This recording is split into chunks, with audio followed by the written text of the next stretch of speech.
தண்ணி இல்லை, மருந்து அடிக்க போகிறோம். பாதி தான் அடிக்க போகிறோம், ஏன்னா அங்கே செடி ரொம்ப இல்லை. ஸோ பாதி அடித்தா போதும். ஒரு மாதிரி தான் நான் எக்ஸ்பிளைன் பண்ணுறேன்னா.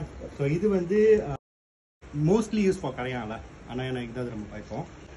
இது வந்து இந்த மருந்து, இந்த எபின்செக் வந்து இலையில இருக்கிற அந்த புழுவெலாம் இருக்குல்ல, புழுவு அண்ட் தென் இந்த இலையை சாப்பிடுங்கள. மோஸ்ட்லி இந்த வட்ட வட்டமாக இலையெல்லாம் ஓட்ட ஓட்டையாக இருக்காது, அந்த சுறாங்காவை சாவடிக்குது. நம்ம இதை மிக்ஸ் பண்ணுவோம். அண்ட் தென் இது வந்து ஸோ இதுவும் அதே தான். இது ரெண்டுத்தோட பெனிஃபிட் வந்து ஒரே மாதிரி தான். பட் நம்ம என்ன பண்ணலாம்னா, நான் ஆரம்பத்தில் இது மட்டும் யூஸ் பண்ணிக்கிட்டு இருந்தேன். ஸோ ஒரு பீரியட் ஆஃப் டைமுக்கு அப்புறம் நம்ம இதை மட்டும் யூஸ் பண்ண முடியாது, ஏன்னா புழுங்க வந்து இம்யூனாக இருந்தது. அதனால் நம்ம ரெண்டுத்தையும் மிக்ஸ் பண்ணி அடிப்போம். இப்போ ரெண்டுத்தையும் மிக்ஸ் பண்ணி அடிக்கிறதுனால தான் எனக்கு எஃபெக்டிவாக இருக்குது. உங்களுக்கு வந்து நீங்கள் ஃபர்ஸ்ட் டைம் அடிக்க போகிறீங்கன்னா ஒன்று மட்டும் யூஸ் பண்ணால் போகும். ரைட்? ஓகே, சைப்ரின் 550 வந்து நம்ம ஒரு கேப் ஊற்றுறோம். 1 whole கேப் தான்.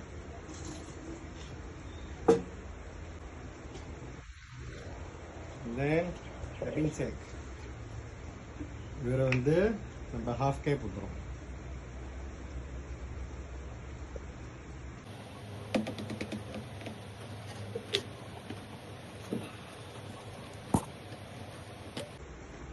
இவர் வந்து கரையாமல் இருக்குது.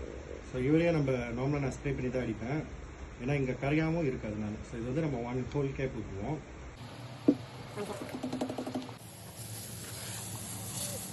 கை கழுவ மறந்துடாதீங்க ஃப்ரெண்ட்ஸ், கை கழுவுறது ரொம்ப முக்கியம்.